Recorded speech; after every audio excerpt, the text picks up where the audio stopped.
estamos como anclados en otras cosas y a veces no nos ocupamos del aquí y ahora. Por ejemplo, em, cuando di una nota para un portal de un taller de escritura, eh, hablábamos del tema de los inmigrantes, ¿no? Y la cantidad de inmigrantes que tenemos, y cómo de alguna manera todavía no ha aparecido, no ha aparecido esa inquietud, ¿no? Cómo en otros países ya hay un montón de escritores transgénero y acá todavía no hay nadie publicando, sí gente leyendo, sí gente yendo a slam, sí gente leyendo en una plaza, pero ¿cuándo una editorial se va a poner en serio, decir, bueno, vamos a publicar ¿no? Pero porque escribe bien, más allá de la condición, pero me parece que estábamos como en una cosa que es tardía, en algo que va para atrás o que, no sé, y que tiene que ver con lo que decía anteriormente, ¿no? De tener una fijación con el pasado y de no atender lo urgente. Y también, porque, o sea, nosotros como uruguayos históricamente tenemos como temáticas en las que fuimos sumamente pioneros en el pasado y en el Ujú. pasado reciente también. Me parece que hay un tema ahí de, que no es menor que, que sean temáticas relacionadas a lo femenino, a las mujeres y a cuestiones que son como que todas vemos que queman hace tiempo y como que se enlentece la escritura, o si escribís algo, este, no es, no es un bestseller, no es, ¿no? O sea, Ujú. somos lentos, pero no para todo.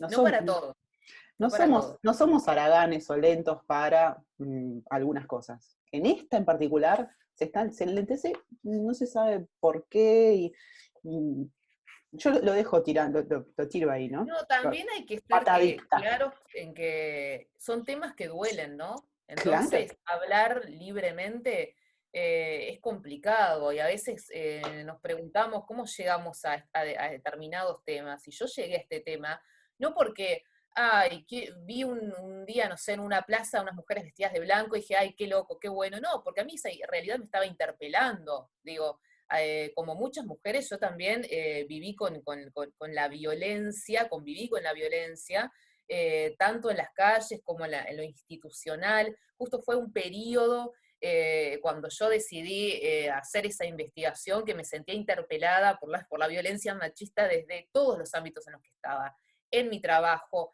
en la intimidad, en lo académico, en todos lados, y fue mi válvula de escape. Entonces tampoco llegamos a los temas porque pintó. No, en realidad te haces cuestiones y te haces preguntas desde un lugar político cuando ya no das más y decís, che, pero ¿por qué me está pasando esto?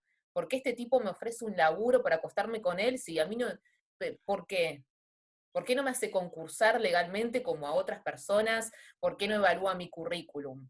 Entonces, cuando sentís que no es uno, que son 100 y que se repite, ¿sí? Y sentís que, bueno, está, entonces todo logro que tengas es porque me acosté con, es porque le chupé a, y decís, no es coherente, no es No, coherente que, y hablas con colegas y es lo mismo, y una colega, no sé, sale una nota allá, publica tal cosa, ¿con quién se habrá acostado? Y entonces ¿qué decís, habrá hecho? che, basta, ¿no? El qué habrá hecho, qué habrá hecho ¿Qué habrá para. hecho?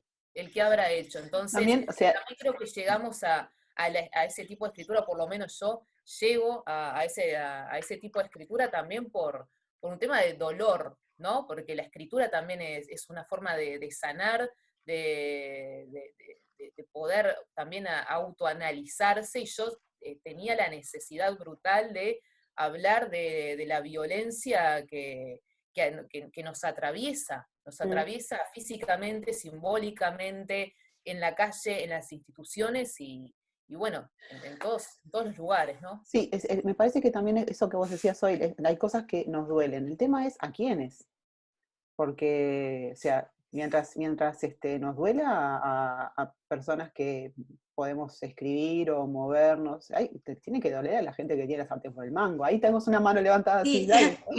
no, un poco lo que estaba comentando, que la literatura de alguna manera, escribir es catártico, pero también lo que produce en el espectador, ese que se acerca y dice, bueno, yo quiero participar de la representación, quizás es alguien que no se anima a hablar porque está justamente en ese lugar de, bueno, callemos, o me quiero animar y no me animo cómo, o no tengo la voz, no encuentro las palabras, pero en esa representación junto con otras, encuentro la manera justamente de poder alzar su voz.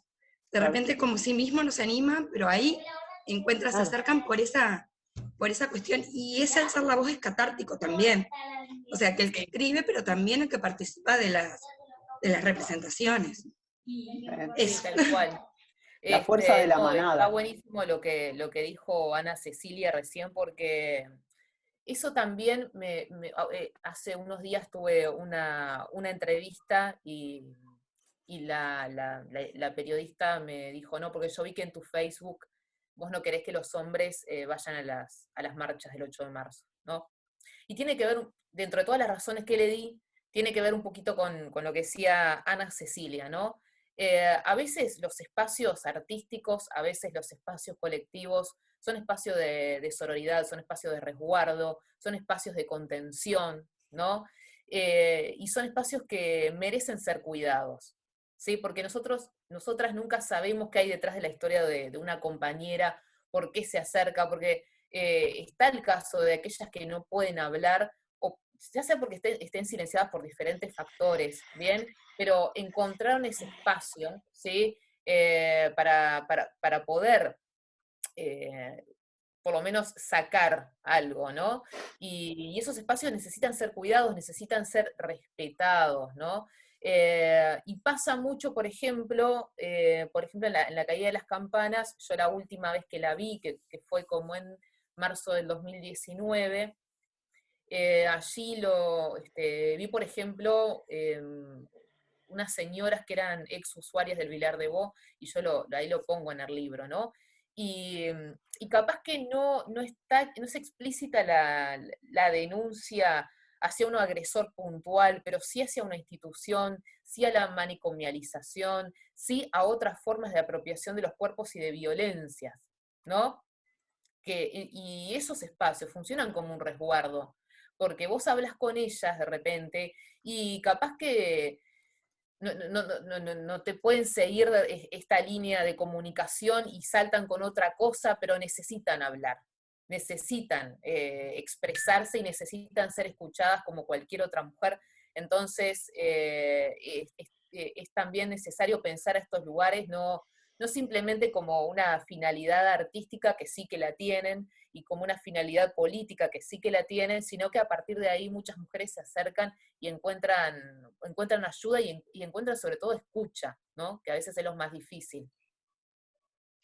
Aparte, o sea, y acá viene bajamos 10 escalones de lo académico a la cancha de fútbol. Chiquilines, mi abuelo iba todos los viernes al boliche y mi abuela no podía entrar. ¿Ah? O sea, Claro, vamos a calmarnos. Ya está. Tú no puedes ir a la marcha, no sé, manejalo. Hablalo con quien tengas que hablarlo. No vas, punto.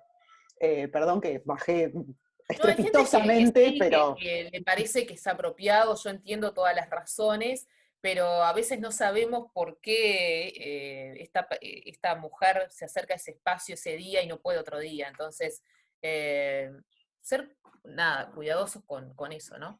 sí, sí, y explicar menos, y explicar menos. Claro. No, tú no puedes ir. ¿Por qué? ¿Por qué no? No sé. Buscate otra cosa para hacer ese día. Ya está. Sencillito.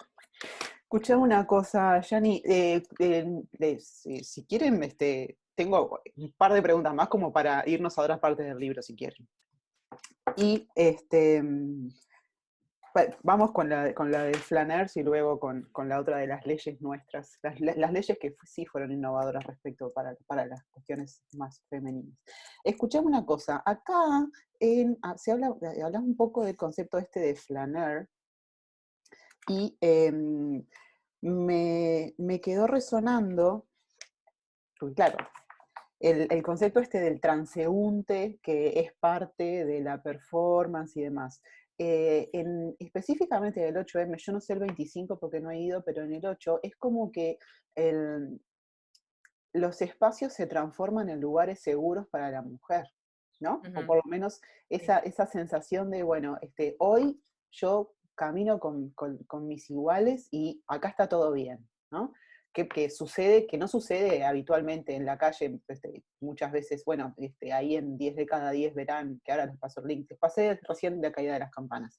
Esto de el espacio urbano no siempre es todo lo acogedor que debería ser, o por lo menos no lo es para la mujer lo mismo que para el hombre, ¿no? Ahí Ujú. hay como varias teorías de esto, de que la flaner, el flaner sí o sí tenía que ser hombre, porque la mujer flaner es como el concepto del transeúnte, de quien pasea por la ciudad y observa, que es de Francia. Era hombre el que hacía eso. ¿Por qué? Porque era el que se sentía más seguro como para andar despreocupadamente por la ciudad. Difícilmente hubiera podido ser una mujer planner en aquella época. Entonces, eh, ¿cómo te parece que se vive esa libertad de sí poder ser una espectadora? Ya no el concepto de transeúnte que participa en la, en las performances, sino el, la seguridad esta de que, bueno, yo hoy puedo andar tranquila por la calle y puedo observar toda la situación. ¿Cómo lo viviste vos cuando tuviste que investigar este tema y quizás el contraste con la vida diaria? Si lo... ¿Me entreveré mucho la pregunta, capaz? No, no, no, te entendí, te entendí. Ah, Em, yo ahí propongo los conceptos no solo para que se piensen en el marco del 8M ni en los contextos cuidados, ¿no? Por eso hablo de espectadores en amplio aspecto, ¿no? ujú. Claro que en el 8M nos sentimos más cuidadas, ¿sí? Porque en el 8M vos ves que hay mujeres con el torso desnudo, después en otra fecha sería inviable. Ya está. Em, Así que, no, pero ahí hay otras cosas también que se deben tener en cuenta. Y que es el concepto que es válido para cualquier manifestación artística en cualquier fecha, en cualquier momento, pero ahora ahí está el tema del cuidado, ¿no? Me acuerdo que me contaban de una colectiva que, claro, la diferencia entre hacerlo del 8M, que vos lo haces para y con tus compañeras, ¿no? Y capaz que hay algún registro de algún medio de comunicación, pero ya sabemos lo que pasa con los medios de comunicación y el 8 de marzo, es como, se hace como una relectura vil de lo que sucede, entonces no habría que tenerlos en cuenta, pero bueno, están. Y bueno, yo parto también un poco de eso, ¿no? De la crónica policial y del periodismo para fundamentar mi investigación. Pero me acuerdo que una de las colectivas me contaba que también el problema de hacerlo en otras fechas es la falta de cuidado, ¿no? Y pasó una vez que ella iba con la vestimenta, ¿no? Para hacer la acción y pasa un viejo y le mete un manotazo en la cola, ¿no? Eh, ¿Se entonces equivocó? eso en un 8 de marzo no, en un 8 de marzo es imposible porque llega a pasar una cosa así, te agarran a trompadas 200 mujeres, entonces no da, Bueno, pero en otras fechas es la falta de cuidado, ¿no? Eh, También lo que me preguntaban, el tema de hacerlo, por qué se hace en el centro, por qué se hace en lugares como que hay más vehículos, que hay cámaras, y bueno, en realidad es un tema de autocuidado, ¿no? Porque ya muchas colectivas ya tienen la experiencia de hacerlo en otros lugares y que las rodeen, que las insulten, que no encuentran el apoyo en la policía.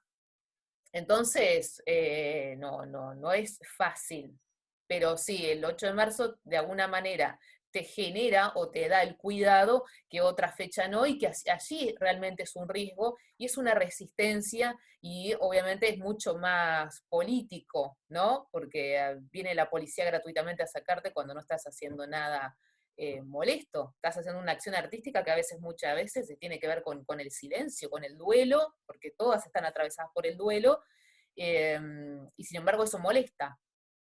Entonces, ahí tiene que ver un tema, con el tema del espectador, cuál es la diferencia, ¿no? Las espectadoras capaz o los espectadores de el 8 de marzo y otros días, pero hay que incluirlos porque existen y pasan cosas y es necesario pensarlas, ¿no? Y en cuanto al tema del flaner, es un concepto que arranca ya con Baudelaire, que se manifiesta cuando París empieza a cambiar como ciudad, se empieza a convertir en una metrópolis, y en realidad se manifiestan allí los verdaderos cambios de la modernidad.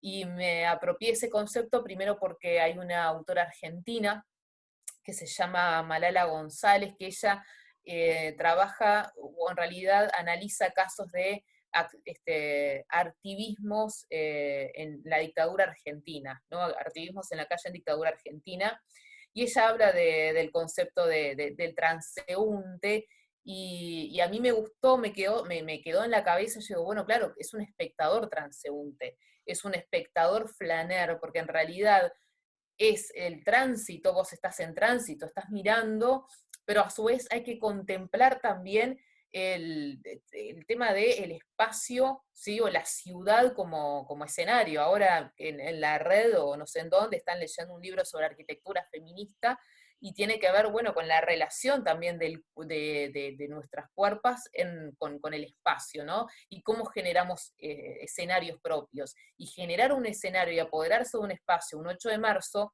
no tiene nada que ver con hacerlo, no sé, un 8 de agosto. O que no sé, no se conmemora nada, que yo sepa, ¿no? Nada importante a nivel social. Entonces, eso es lo que de alguna manera lo diferencia, ¿no?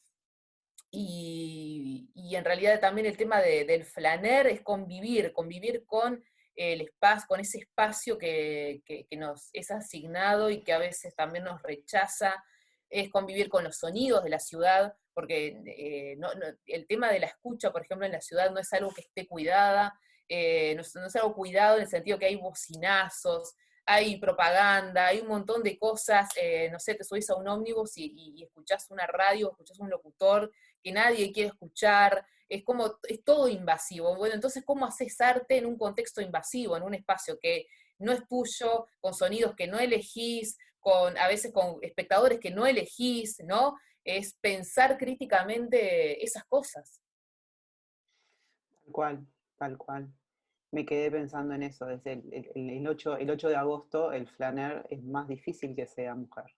Eh, Puede nosotras, ser cualquier cosa, me acuerdo cuando yo puse eso en Facebook, ¿no? Del tema de que los hombres no tendrían que ir a la marcha, una conocida me recordó algo que pasó en un 8 de marzo, eh, que había un tipo que estaba vendiendo maní en Plaza Cagancha, no, en la Plaza de los Bomberos, ¿no?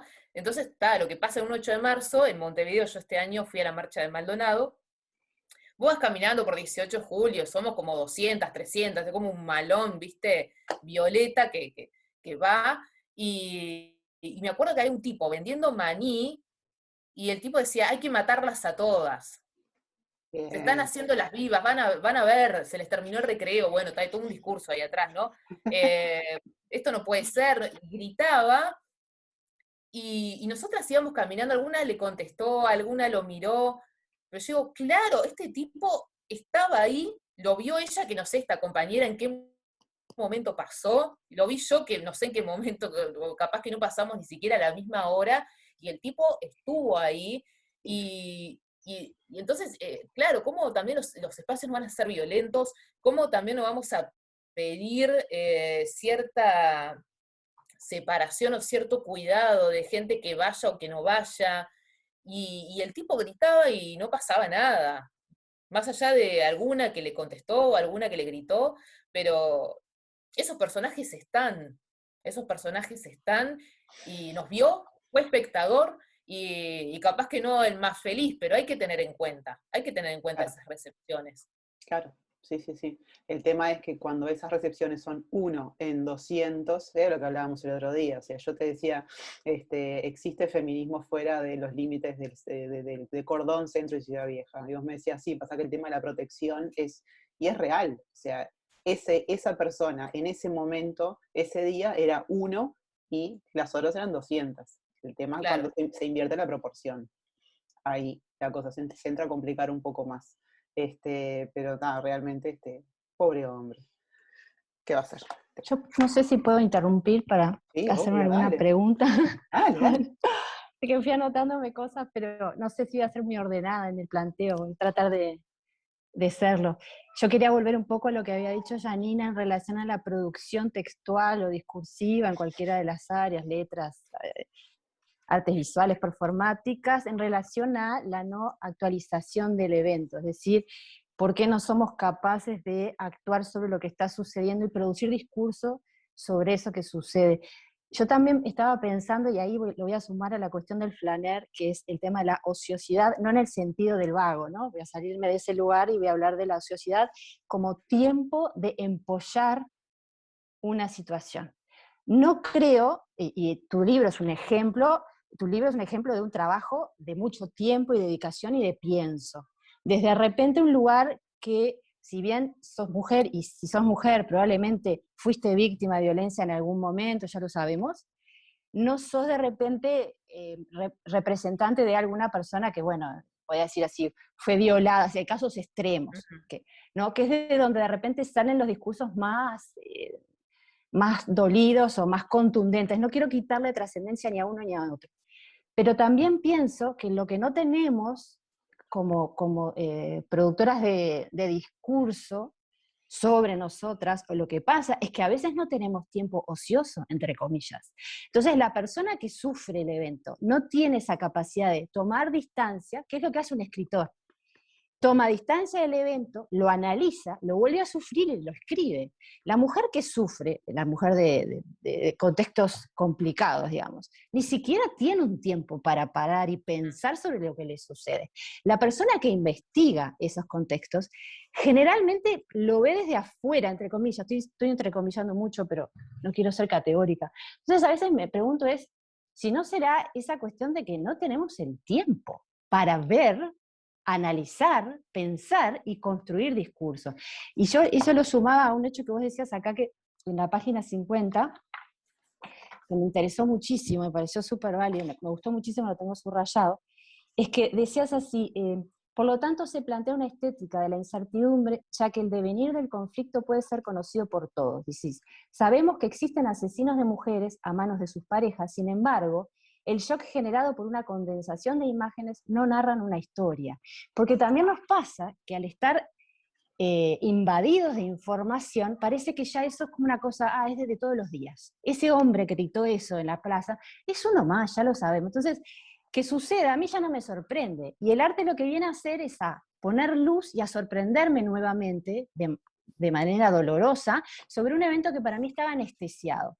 Ahora, ¿quién hace eso? La académica, la que investiga, la que fue lastimada. Y la pregunta también que hago es, ¿tiene el tiempo para esa reflexión y para producir discursos? Porque a mí me parece que no nos da la vida, chiquilina. Entre el trabajo, parir, cuidar, mantener... No, es como a veces siento que tampoco tenemos lo que pudo haber hecho Selva como periodista, lo que hace Leila Guerriero como periodista, que es que su profesión es la investigación, el tiempo y la reflexión. No todos pueden, ¿no? Pensando en la literatura también, ¿no? Sí, Bueno, no sé que si fue una pregunta o un planteo. no, está bueno lo que dijiste porque sacás otro tema que es la precarización de las investigadoras en este país y de los investigadores. Claro. Acá no pasa como en Estados Unidos o en otros países donde tenés becas de investigación. Vos en Estados Sí. Unidos, por ejemplo, vas a una beca de doctorado, cursás 2 años y después tenés 3 años para investigar.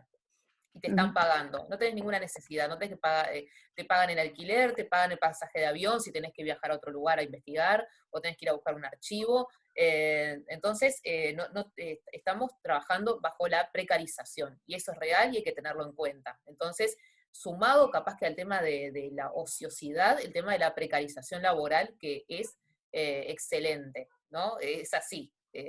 Con respecto a lo que vos me comentabas, hay que sumar eso, ¿no? Por otro lado, Yo creo que también está relacionado con algo que había dicho anteriormente, que es el tema también del dolor.